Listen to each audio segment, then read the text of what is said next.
मेरा नाम गीता है। मैं एक मिडिल क्लास फैमिली से बिलोंग करती हूँ। मैं काफ़ी पढ़ी लिखी हूँ। मेरी पढ़ाई पूरी होते ही मेरे माता पिता ने मेरे लिए रिश्ता देखना शुरू कर दिया था। मेरे लिए लड़के के रिश्ता आया था, उसका नाम राजेश था। दोनों ही परिवारों की रजामंदी से हम दोनों की शादी हो गई और मैं विदा होकर अपने ससुराल चली गई थी। मेरी ससुराल में मेरे पति के अलावा उनकी एक भाभी रहती थी। मेरे पति के माता पिता काफ़ी साल पहले ही इस दुनिया छोड़कर चले गए थे। मेरी जेठानी भी विधवा औरत थी, उनका इस दुनिया में कोई नहीं था, इसीलिए वो अपने ससुराल में ही रहती थी। मेरी जेठानी के पास कोई औलाद नहीं थी। उनके पति जल्द ही इस दुनिया से चले गए थे। उनका नाम मुस्कान था और भरी जवानी में ही वो विधवा हो गई थी। मैं हर रोज़ अपनी जेठानी के कमरे में चली जाती और उनसे बातें करने लगती। मेरी जेठानी बहुत अच्छी औरत थी, बहुत ही संस्कारी और हमेशा भगवान को पूजने वाली औरत थी। उन्होंने अपने देवर का बहुत ख्याल रखा था। उनसे पहले उनके साथ जो कुछ भी हुआ था उसके बारे में मुझे कुछ नहीं पता, लेकिन मेरी जेठानी एक बहुत अच्छी औरत थी। मैं रोज़ अपनी जेठानी के कमरे में उनसे बातें करने के लिए चली जाती थी। बातें करते करते ही मैं उनकी टांगें दबाने लगी। जब कुछ देर हो गई तो वो सो गई तो मैं किचन की तरफ चली गई। किचन में आकर मैंने भाभी के लिए चाय बनाई और उनके कमरे में उनको देने के लिए चली गई। फिर किचन का सारा काम निपटा कर मैंने भाभी के कपड़े इस्त्री करके अलमारी में सेट कर दिए। अपने कमरे में जाते जाते मुझे 11 बज गए थे। राजेश भी सोने के लिए लेट हो चुके थे। अकेले ही मैं घर के सारे काम करती थी, इसीलिए काफ़ी बिजी रहती थी। मेरे पति शाम को काम से वापस आते थे, तब मैं उन्हें टाइम नहीं दे पाती थी, क्योंकि मेरी जेठानी शाम को 5 बजे के बाद अपने कमरे से बाहर नहीं निकलती थी और हर छोटे छोटे काम के लिए वह मुझे आवाज़ देती।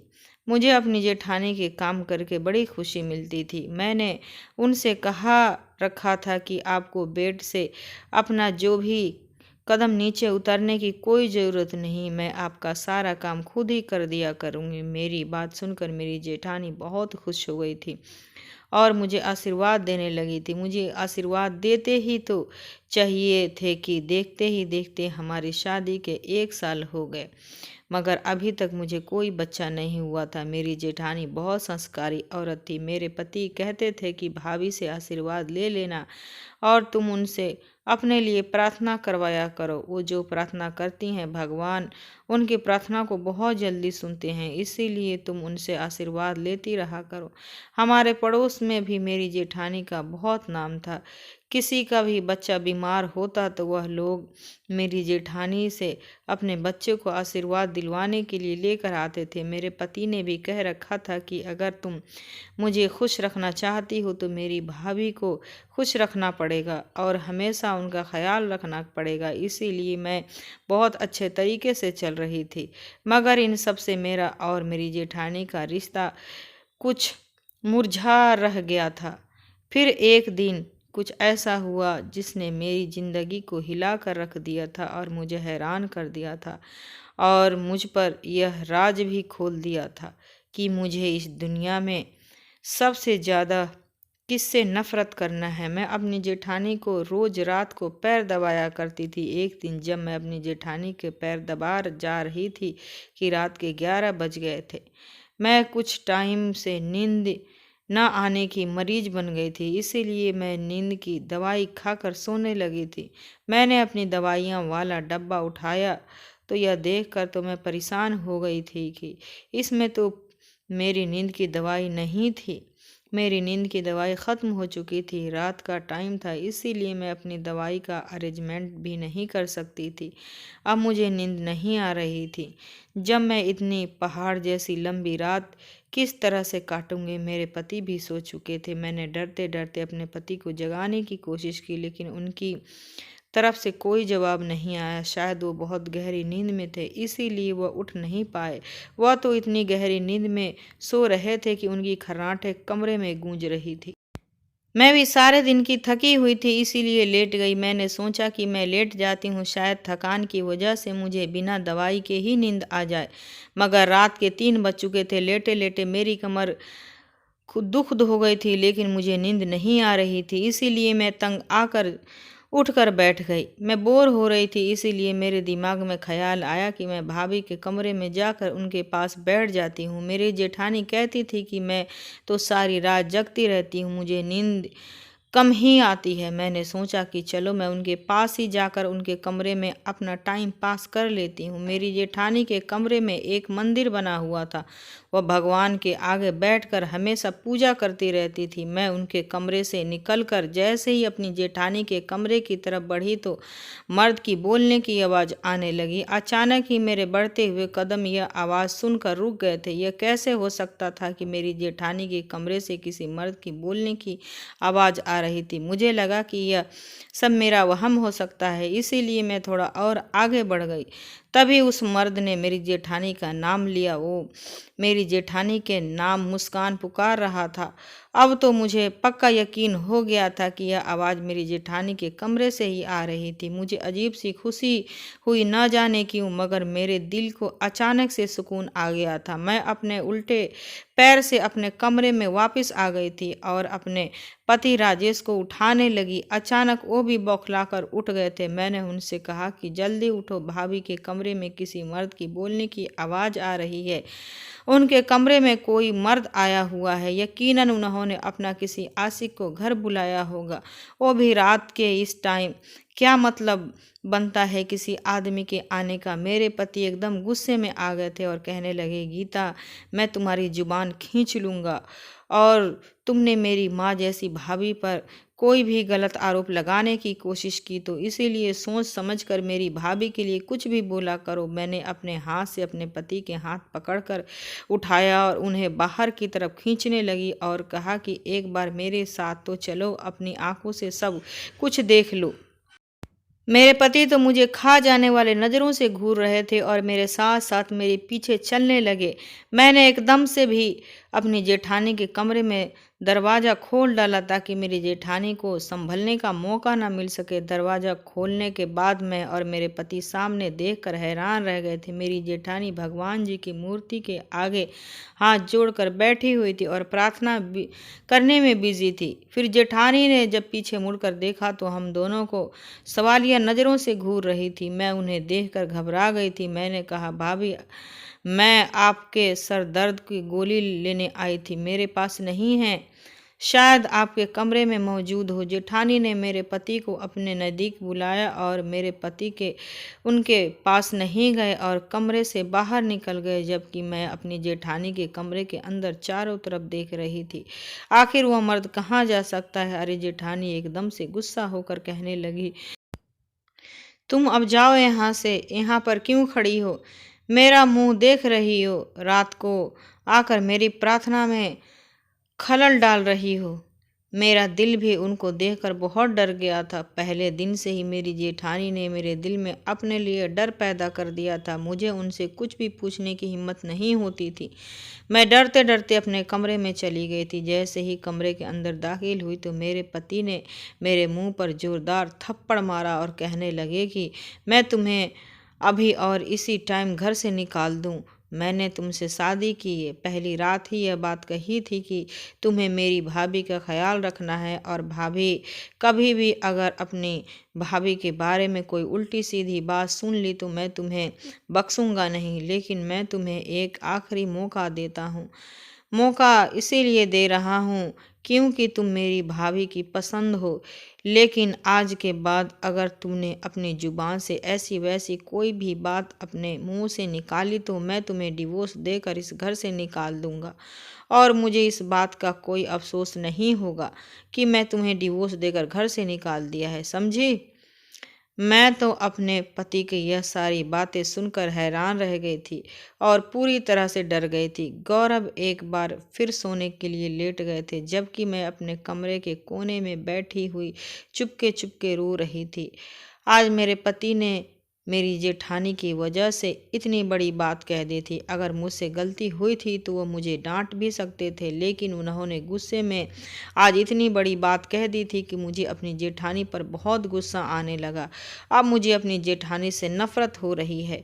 मेरी शादीशुदा जिंदगी में बस उनके इर्द गिर्द ही घूमती रहती थी। मेरे लिए गौरव का रिश्ता मेरी जेठानी ही लेकर आई थी। मेरी जेठानी हमेशा बड़ा सा घूंघट करती थी। बहुत ही धीमी आवाज़ में बातें करने वाली औरत और बहुत नरम मिजाज की औरत मेरी फैमिली को बहुत पसंद आई थी। मेरी फैमिली को ऐसे लगता था कि मेरी जेठानी के इतने अच्छे संस्कार हैं तो मेरे घर के संस्कार भी काफ़ी अच्छे होंगे।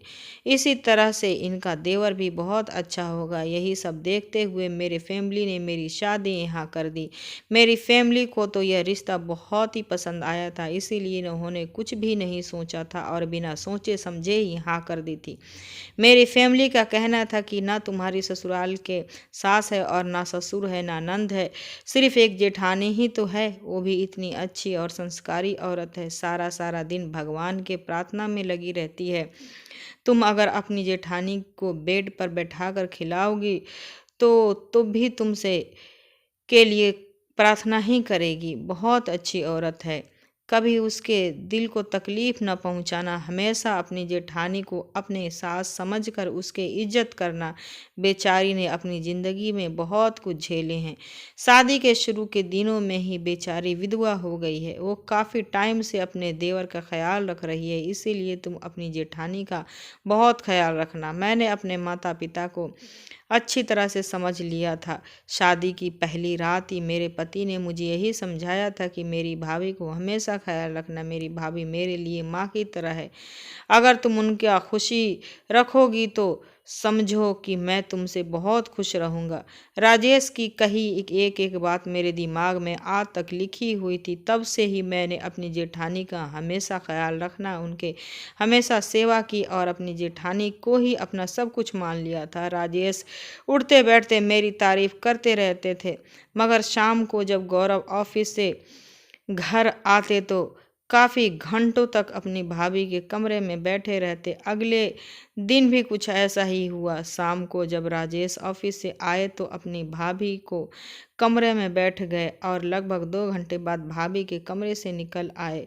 जब वह बाहर निकले तो बहुत गुस्से में दिखाई दे रहे थे। वह मुझे बात करने में बहुत गुस्सा दिख रहे थे।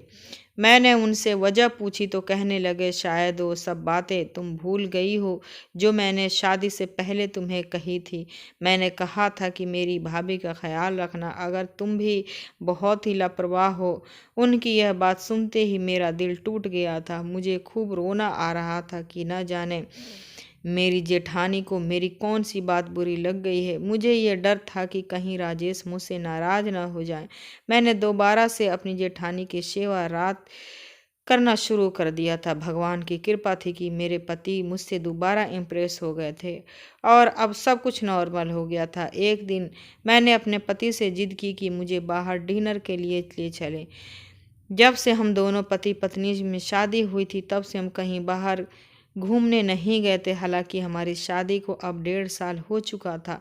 हम दोनों अपनी ज़िंदगी में बहुत खुश थे। जब शाम को राजेश ऑफिस से आए तो मैंने तैयार होकर उनका इंतज़ार कर रही थी। मैं खूब अच्छी तरह से तैयार हुई थी। मैंने ब्लैक कलर की साड़ी पहनी हुई थी और मैं उनसे बहुत ज़्यादा स्मार्ट लग रही थी। जैसे ही मेरे पति घर आए तो आते ही वो फ्रेश हुए और उसके बाद हम दोनों रात के डिनर पर चले गए। मेरे पति मुझे शहर के सबसे बड़े रेस्टोरेंट में खाना खिलाने के लिए ले गए थे। वहाँ पर इतना अच्छा लग रहा था, हमने खूब एंजॉय किया। घर जाने का मन ही नहीं कर रहा था। राजेश ने मुझसे वादा किया था कि वो अक्सर मुझे घुमाने के लिए बाहर लेकर आया करेंगे, लेकिन मुझे नहीं पता था कि वह अपना वादा कभी निभाए नहीं पाएंगे या नहीं, क्योंकि इस बार भी वह मेरे कहने से ही घर से बाहर आए थे। हमें घर लौटते हुए 11 बज गए थे, लेकिन जैसे ही घर के अंदर दाखिल हो गए तो घर के अंदर से नज़ारा देखते ही दंग रह गए थे। भाभी घर के आंगन में बैठी हुई थी, उनके दोनों हाथों में उनके पति की फ़ोटो थी और वह ज़ोर ज़ोर से रो रही थी और वह अपने पति की तस्वीर देख देख कर कह रही थी कि आपके जाने के बाद तो राजेश भी बदल गया है, और अब खूब ज़ोर ज़ोर से रोए जा रही थी। राजेश एकदम से मेरी तरफ हैरत भरी निगाहों से देखने लगे थे। राजेश ने भी भाभी के पैर पकड़कर उनसे माफ़ी मांगी। तब कहीं जाकर उनका गुस्सा कुछ कम हुआ था, लेकिन राजेश का गुस्सा और भी ज़्यादा बढ़ गया था। वह गुस्से में आकर मुझसे कहने लगी, आखिर तुम मेरी भाभी के पीछे क्यों पड़ गई हो और मेरे पीछे मेरी भाभी के साथ कैसे ताल्लुक़ रखती हो। वह हर टाइम मुझसे शिकायत करती रहती हैं कि मैं उनकी यह बात सुनकर चौंक गई थी, क्योंकि मैंने कभी उनके साथ कोई बुरा सलूक नहीं किया था, बल्कि मैं तो दिन रात उनकी सेवा में लगी रहती थी। मैंने अपने पति को यकीन दिलाया कि मैंने कभी उनके साथ कुछ बुरा नहीं किया है, लेकिन वो मेरी बात को मानने के लिए तैयार नहीं थे। फिर मैंने उनके सर पर हाथ रखकर उनकी कसम खाई और उनको यकीन दिलाने की कोशिश की थी कि मैं भाभी को हमेशा ख्याल रखती हूँ। उस टाइम मुझे ऐसा लग रहा था जैसे मेरे लिए मेरे पति का मनाना बहुत मुश्किल हो गया था, क्योंकि वह मेरी कोई भी बात सुनने के लिए तैयार नहीं थे। मैंने अपनी जेठानी की बहुत सेवा की थी, मगर वह तो उल्टा मेरे पति से मेरी ही शिकायत कर रही थी। अब ज़िंदगी में बहुत आगे बढ़कर मुझे एहसास हुआ था कि हम किसी के साथ अच्छा करते हैं तो बदले में पहले हमें बुराई ज़रूर मिलती है। हम अपनी ज़िंदगी की बड़ी से बड़ी परेशानी को ख़त्म कर सकते हैं, लेकिन किसी को यकीन दिलाना बहुत बड़ी बात है। जब हम मुझे अपनी जेठानी के कमरे से किसी मर्द की आवाज़ आई थी, तो मुझे लगा था कि मैं इस औरत का सच सामने ला कर रहूँगी। आज से पहले मुझे इस बात का एहसास नहीं था, लेकिन अब मुझे अपनी जेठानी से बहुत ज़्यादा नफ़रत हो गई थी। मेरी शादीशुदा ज़िंदगी पर उनकी वजह से ग्रहण लग चुका था। राजेश हर टाइम अपनी भाभी के ही फ़िक्र में लगे रहते थे। मैं तो जैसे तैसे ही उनके लिए और उनके घर के लिए नौकरानी बनकर रह गई थी। मैं अपने सोच लिया था कि मैं अपनी जेठानी की असलियत खुद ही जानकर रहूँगी और अपने पति की आंखों पर जो पट्टी बंधी हुई है उसे उतार कर मैं अपने आंसू पोंछ लिए और सोने के लिए लेट गई। सुबह जब मेरी पति ऑफिस जाने के लिए उठे तो उनका मूड नॉर्मल था, लेकिन मैं भी अपने मूड को नॉर्मल ही किया हुआ था। रोज की तरह मैं अपने कामों में बिजी हो गई थी, तो एकदम से मेरी जेठानी के पास आई और मुझे घूरते हुए मुझे देखकर कहने लगी, परसों रात तुम मेरे कमरे में क्या लेने आई थी? मैं भी उनकी आंखों में आंखें डालकर कहने लगी, कल रात मुझे आपके कमरे से किसी आदमी की बोलने की आवाज़ आ रही थी। मुझे तो बहुत टेंशन हो गई थी कि घर में कोई न जाने कहीं चोर न घुस गया हो, इसीलिए मैं राजेश को लेकर अपने साथ आपकी तरफ आ गई थी। भाभी कहने लगी, तुम्हें शर्म नहीं आती किसी कमरे में ऐसी ताका झाकी करते हुए? मैं कमरे में आती तो कमरे में तो चोर नहीं आएगा, लगता है कि तुम्हारे दिल दिमाग में ही चोर घुसा आया है। इस चोर को तो मैं तुम्हारे दिल से कैसे निकालूंगी, लेकिन मेरे पास एक रास्ता है। तुम्हें तुम्हारे पति से डिवोर्स दिलवा कर इस घर से मैं तुम्हें एक बार ही निकलवा दूंगी। अगर मैंने राजेश से कह दिया कि ना कि तुम्हें वह डिवोर्स देकर इस घर से निकाल दे, तो वह मेरे एक बार भी कहने पर ही तुम्हें घर से निकाल देगा और सोचने तक का टाइम नहीं लेगा। तुम्हारे साथ मैंने डिवोर्स का पेपर देकर तुम्हें इस घर से चलता करेगा। मैं उनकी तलाक वाली धमकी से डर गई थी और सहम गई थी, इसीलिए मैंने उनसे कुछ नहीं कहा और खामोश रही। मैं हर रात की तरह आज भी अपने रूटीन की अकॉर्डिंग सारे काम से फ्री होकर अपने कमरे में चली गई थी। रोज की तरह राजेश भी सो चुके थे। मैं भी लेट गई, जबकि मेरे कान में भी बाहर की तरफ ही लगे हुए थे।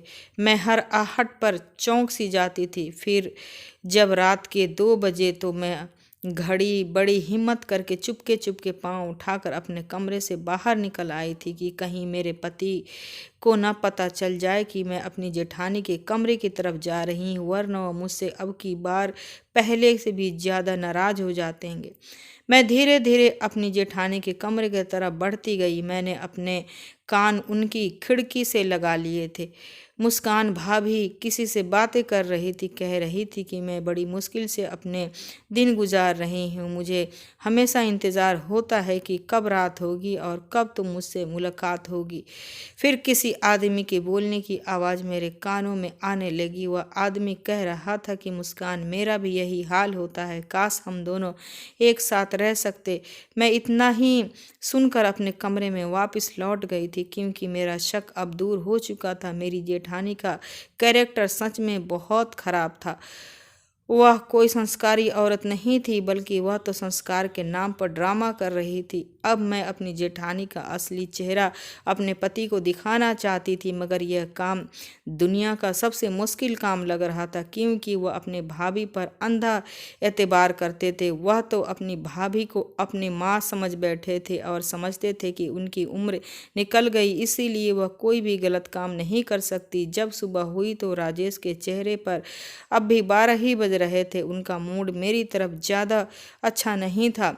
वह बात कर पर मुझे गुस्सा दिख रहे थे। मैंने उनको मनाने की बहुत कोशिश की, तब जाकर कहीं वह मान गए थे, मगर शिकवा करना नहीं भूले थे। जब मैंने उनको मनाया और सॉरी बोला तो वो कहने लगे कि मान तो गए थे, कहने लगे कि अगर आज के बाद तुमने मेरी भाभी के बारे में कोई भी गलत शब्द यूज किया तो मैं बर्दाश्त नहीं कर पाऊंगा। गुस्से में ऐसे ही मुझे तलाक दे दूंगा और घर से भी निकाल दूंगा। फिर हम दोनों के हाथ पछतावे की सिवा कुछ भी नहीं बचेगा। तुम समझती क्यों नहीं हो मेरी बात? मैं उनकी बात सुनकर परेशान हो गई थी, लेकिन मैंने उनका ध्यान दूसरी बातों में लगा दिया। मैंने राजेश को थोड़ा मशका लगाए और उनसे कहने लगी कि राजेश, आज हम कहीं घूमने चलेंगे। वैसे भी हमें डॉक्टर से आज अपॉइंटमेंट लिया हुआ है। आज मुझे डॉक्टर के पास चेकअप के लिए जाना है। मेरी शादी के 1.5 साल हो गया था, लेकिन अभी तक मेरे पास कोई औलाद नहीं थी, इसीलिए मैं अपने ट्रीटमेंट शुरू करवा ली थी। और कुछ ही दिन पहले डॉक्टर ने मेरी कुछ टेस्ट भी करवाए थे, उसकी रिपोर्ट्स आज आने वाली थी। राजेश तो मेरी इस बात पर राजी हो गए थे और कहने लगी कि ठीक है, मैं शाम को जल्दी आ जाऊंगा, तुम रेडी रहना। मैं शाम को अच्छे से तैयार होकर बैठ गई थी, अपने पति के आने का इंतजार कर रही थी। जैसे ही राजेश घर में आए तो हम डॉक्टर के पास जाने के लिए घर से निकल गए थे। डॉक्टर ने हम दोनों को बड़े गौर से देखा और कहने लगा कि आप दोनों को खातिर इलाज क्यों करवा रहे हो जब आप दोनों औलाद चाहते ही नहीं हो? तो मैंने डॉक्टर की तरफ बड़ी हैरानी से देखकर उनसे पूछा, डॉक्टर आप क्या कहना चाहते हो? डॉक्टर कहने लगा कि आप दोनों की रिपोर्ट से पता चलता है कि आप दोनों ही प्रेगनेंसी रोकना चाहते हैं, इसीलिए आप किसी दवाई का इस्तेमाल कर रहे हो। आखिर ये कैसी हो सकता है? मैं यह सुनकर हैरान रह गई थी। हम दोनों को सर पर तो आसमान टूट पड़ा था। मैंने अपने पति की तरफ शक की निगाहों से देखा तो जबकि वह मुझ पर शक किए बैठे हुए थे। उसके बाद हम दोनों घर वापस आने के लिए निकल गए थे। रास्ते भर हम दोनों एक दूसरे से कोई बात नहीं किया, खामोशी से घर की तरफ आने लगे। जैसे ही हम अपनी गली में आए तो राजेश की बाइक का पेट्रोल ख़त्म हो गया था। राजेश और मैं ज़्यादा गुस्से में आ गए थे। हम दोनों अब पैदल ही घर की तरफ चल पड़े थे। मैंने देखा कि घर का दरवाज़ा तो खुला ही हुआ था, अंदर से कोई लॉक नहीं लगा हुआ था।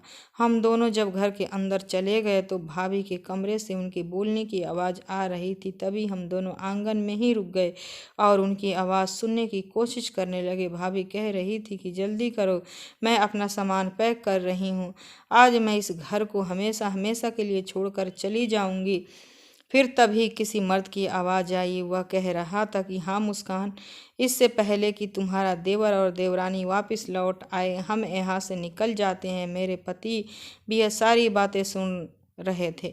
उनकी आंखों में तो खून उतर आया था। तभी उन्होंने जोर से भाभी के कमरे का दरवाज़ा खोल दिया। जैसे ही हमने कमरे के अंदर देखा तो भाभी के साथ एक आदमी भी खड़ा था।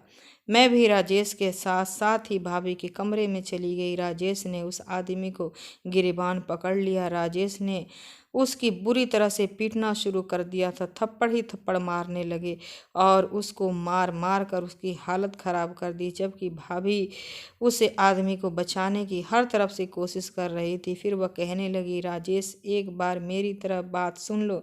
राजेश, भगवान के लिए प्लीज़ एक बार मेरी बात सुन लो, इसको छोड़ दो, ये बेकसूर है। तभी राजेश आगे बढ़कर अपनी माँ जैसी भाभी के मुंह पर दे थप्पड़ मारा। यह देखकर मुझे बहुत खुशी हुई थी, क्योंकि वह औरत हमें इतने दिनों से बेवकूफ़ बना रही थी।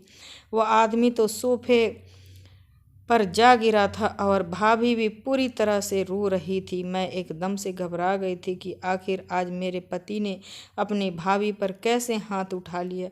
एकदम से भाभी मेरे पास आई और मेरे सामने हाथ जोड़कर कहने लगी, गीता तुम ही राजेश को समझाओ, भगवान के लिए एक बार मेरी बात सुन ले। मुझे एक बार बोलने का मौका तो दे दो। मुझे भी भाभी पर बहुत गुस्सा आ रहा था। मन तो कर रहा था कि मैं उन्हें धक्का दे दूं और इस बार घर से निकाल दूं, लेकिन भगवान के नाम पर मैंने उनकी बात सुनने का फैसला किया था। मैंने भी राजेश को रोक दिया और वह आदमी सोफे पर बैठ गया था। वह काफ़ी जख्मी हालत में हो गया था क्योंकि मेरे पति ने उसे बहुत बुरी तरह से मारा था। मैंने भाभी से कहा था कि कहो आप क्या कहना चाहती हो, और राजेश से कहने लगी कि एक बार भाभी की बात सुन लो। भाभी ने बताया कि उनका अफेयर 3 साल से इस आदमी से चल रहा है। जब उनके पति की मौत हो गई थी तो उसके बाद से ही यह आदमी की उनको प्रपोज किया था। भाभी ने बताया कि इसका नाम विजय है और यह शादी से पहले से ही मुझे पसंद करता था। अब जब इस बात का पता चला तो तुम्हारे भैया की मौत हो चुकी है, तभी यह मुझे भी और ज़्यादा पसंद करने लगा था और मुझसे यह दोबारा शादी करना चाहता है। विजय की बहन मेरे भाई की पत्नी है और अपनी शादी से पहले मैंने विजय की बहन को बहुत ज़्यादा तंग किया था। विजय मेरा भाभी का छोटा भाई है। मैंने अपनी भाभी की ज़िंदगी में बुरी तरह से जहर बो दिया था और मेरा भाई मेरे भड़काने की पर मेरे भाभी को बुरी तरह से पीटता था। मेरी भाभी तो हर तरह से बहुत अच्छी और समझदार सुलझी हुई लड़की थी, इसीलिए मैंने उनका रिश्ता अपने भाई से तय कर दिया था। भाभी रो रो कर अपनी कहानी सुनाए जा रही थी। उन्होंने बताया कि मेरे मायके में सिर्फ मेरे भैया भाभी ही रहते हैं। मेरे माता पिता तो मुझे बचपन में ही छोड़कर चले गए थे। एक मेरा छोटा भाई ही था जो मुझे बहुत प्यार करता था, लेकिन जब से उसका चक्कर विजय की बहन से चल गया था तब से वह अपनी बहन पर ध्यान नहीं दिया था, ध्यान देना भूल गया था। बस तभी से मुझे अपनी भाभी यानी कि विजय की बहन से नफरत हो गई थी, इसीलिए मैंने उसको परेशान करना शुरू कर दिया था और मैं उसकी छोटी छोटी शिकायत भी थी अपने भाई से करने लगती थी। मेरा भाई मेरे कहने पर बहुत ज़्यादा चलता था, इसीलिए मैंने अपने भाभी को अपने भाई से तलाक दिलवा कर अपने मायके से उसको निकलवा दिया था। उसके बाद मेरी शादी यहाँ पर हो गई। मेरा इरादा था कि मैं इस घर पर अकेली राज करना चाहती थी, लेकिन मेरे भाग्य में ऐसे नामुमकिन था। मेरी पति शादी के 8 महीने बाद ही मुझे छोड़कर चले गए। इसके बाद मैंने सोचा कि मैं इस घर को छोड़कर कभी नहीं जाऊंगी। मैं इस घर पर अकेले ही राज करना चाहती थी, लेकिन लोगों का कहना था कि तुम्हें अपने देवर की शादी करनी चाहिए। इसीलिए दुनिया वालों की बातों में आकर मैंने अपने देवर के लिए रिश्ता देखना शुरू किया, जिसके बाद तुम इस घर में आ गई। मैं हमेशा ही राजेश से तुम्हारी शिकायत करती थी कि वह तुम्हें नखरे ना उठाया करे और कहती थी कि तुम मेरे साथ उसके ऑफिस जाने के बाद बहुत बुरा सलूक करती हो। मैं इस घर में अपना हक जमाने के लिए तुम्हें नीचा दिखाना चाहती थी, लेकिन विजय ने मुझे बताया कि जब से उसकी बहन की शादी हुई थी तब से ही वह मुझे पसंद करता था और मुझसे शादी भी करना चाहता था, लेकिन उसने कभी मुझसे कोई अपनी मोहब्बत का इजहार नहीं किया था। जब इसे पता चला कि मेरा पति मर चुका है, उसके बाद इसने मुझसे मिलना शुरू कर दिया था। मेरी भाभी मतलब विजय की बहन विजय के घर पर तलाक लेकर भाई से आ चुकी थी। मेरे भाई ने उसे मेरे कहने पर निकाल दिया था और मेरी शादी यहाँ हो गई थी। उसके बाद मेरा पति मर गया और तुम इस घर में आ गई। बाद में मुझे विजय की मोहब्बत का एहसास हुआ कि मुझे उसकी बहन के साथ ऐसा नहीं करना चाहिए था। अगर मुझे पहले पता होता कि वह मुझसे मोहब्बत करता है तो मैं उनकी बहन के साथ कभी बुरा नहीं करती और खुशी खुशी विजय के साथ अपना घर बसा लेती। लेकिन बाद में मुझे पता चला कि विजय मुझसे मोहब्बत करता है, तो मैं कंफ्यूज हो गई थी कि अब मैं क्या करूं, लेकिन क्या नहीं करना चाहती थी। मेरी सच्चाई कभी खुलकर राजेश के सामने आ जाए, क्योंकि राजेश मुझसे बहुत इज्जत दिया करता था। राजेश मेरा बहुत कहना मानता था, इसीलिए मैंने यहाँ पर भी वही तरीका अपनाया जो मैंने अपने भैया और भाभी के साथ अपनाया था। मैंने तुम्हें निकालने की हरजुट कोशिश की थी कि तुम तंग आकर इस घर से खुद ही निकल जाओ, लेकिन तुम बहुत ढीठ निकली। मेरा घर मेरी ही गलती की वजह से बिखर गया था। जब से राजेश ने तुमसे शादी की थी तभी से मेरे दिल में राजेश के लिए नफरत बढ़ चुकी थी। मैं इस घर में अपना राज जमाना चाहती थी, लेकिन राजेश तुमसे इतना ज़्यादा प्यार करता था कि यहाँ रहते रहते मुझे अपनी इज्जत कम होती हुई नज़र आ रही थी। राजेश ने मुझे अपनी माँ का दर्जा दे दिया था और मैं उससे नफरत करने लगी थी। मैंने सोच रखा था कि मैं अपनी मोहब्बत को पाकर ही रहूँगी। मैं विजय से शादी करना चाहती थी और मैं अब विजय के साथ यहाँ से चली जाऊँगी और मैं तुम दोनों के खाने में प्रेगनेंसी न ठहरने वाली दवा भी मिला दिया करती थी, ताकि अगर तुम्हारा बच्चा हो गया तो राजेश उस बच्चे से भी और ज़्यादा प्यार करने लगेगा और मेरी तरफ से अपना ध्यान हटा लेगा, क्योंकि मैं एक ऐसी ज़िंदगी नहीं गुजारना चाहती थी। ज़्यादातर विधवा की कोई वैल्यू नहीं होती, लेकिन मैं ऐसा नहीं चाहती थी। कि मैं चाहती थी कि इस घर में मुझे मालकिन बनकर रखा जाए और हर काम मेरी मर्जी के मुताबिक ही होना चाहिए। यही वजह है कि अभी तक मैं प्रेग्नेंट नहीं हुई। काफ़ी टाइम से मुझे विजय कह रहा था कि तुम मेरे साथ भाग जाओ। मेरी और विजय के साथ मुलाकात बढ़ने लगी थी। मैं अपने कमरे में खिड़की खोल दिया करती थी, जिसके सहारे विजय खिड़की से मेरे कमरे में आ जाया करता था और हम दोनों रात को एक दूसरे से बातें किया करते थे। हम दोनों ने शादी करने का इरादा कर लिया था। जब मैं विजय के साथ घर छोड़कर जा रही हूँ, हम दोनों ही अब शॉक्ड रह गए थे। मेरी जेठानी ने तो मेरी ज़िंदगी में हर जहर घोलने की कोई कमी नहीं रखी थी। मुझे तो अपनी जेठानी पर बहुत ज़्यादा गुस्सा आ रहा था। हम सब खामोश खड़े थे। इतने ही देर में विजय बोल पड़ा और कहने लगा, मुस्कान, तुम्हें क्या लगता है कि मैं तुमसे प्यार करता हूँ? मैं तुमसे प्यार करने का सिर्फ नाटक कर रहा था। मैं तुम्हें यहाँ से भगा कर ले जाता और किसी सड़क के किनारे ले जाकर छोड़ देता। क्या मुझे नहीं पता कि तुमने मेरी बहन के साथ कितना बुरा सलूक किया था? तुम्हारी वजह से मेरी बहन आज तलाकशुदा होकर घर में बैठी है और खून के आंसू दिन रात रोती रहती है। अपनी बहन को देख देख कर मुझे सबसे ज़्यादा गुस्सा सिर्फ तुम पर आता है। इसीलिए मैंने तुम्हारे साथ प्यार का ढोंग रचाया और तुम्हें अपने प्यार के जाल में फंसा लिया। मुझे पता था कि तुम बहुत बड़ी लालची औरत हो। तुम हर घर में अपना चलाना चाहती हो, इसीलिए तुम अपने भाई की ज़िंदगी बर्बाद कर दी और अब यहाँ पर तुम अपने देवर की ज़िंदगी भी इसी तरह से बर्बाद करने जा रही थी। मैंने सोच लिया था कि मैं तुम्हें इसी तरह से बदला लूँगा। जब मैं तुम्हें यहाँ से भगा कर ले जाता तो सारे मोहल्ले में तुम्हारी बदनामी हो जाती और उसके बाद मैं तुम्हें नहीं अपनाता। अब मैं तुम्हें पता चल ही गया होगा कि किसी को धोखा देना कैसा होता है। जिस तरह तुमने मेरी बहन को जलील किया था, इस तरह मैं भी तुम्हारी सारी दुनिया के सामने जलील करना चाहता था, लेकिन इससे पहले ही इन दोनों की हमारी सच्चाई के बारे में पता चल गया। क्या तुम्हें क्या लगता था कि मैं तुमसे शादी करना चाहता हूँ? ये तुम्हारे बहुत बड़ी गलतफहमी है। मैं तो सिर्फ तुमसे बदला लेना चाहता था, इसीलिए तुम्हारे साथ प्यार का खेल खेल रहा था और रोज़ तुमसे मिलने के लिए यहाँ पर आता था। मैं कभी भी तुम जैसी औरत से शादी नहीं कर सकता जो दूसरों का घर बसने ना दे सकती हो, तो उसका खुद का भी घर नहीं बस सकता। इतना कहकर विजय आगे बढ़ गया था। भाभी विजय के पीछे गेट तक चली गई थी। वो बुरी तरह से विजय के पीछे रो रही थी कि प्लीज़ मुझे अपने साथ लेकर चलो।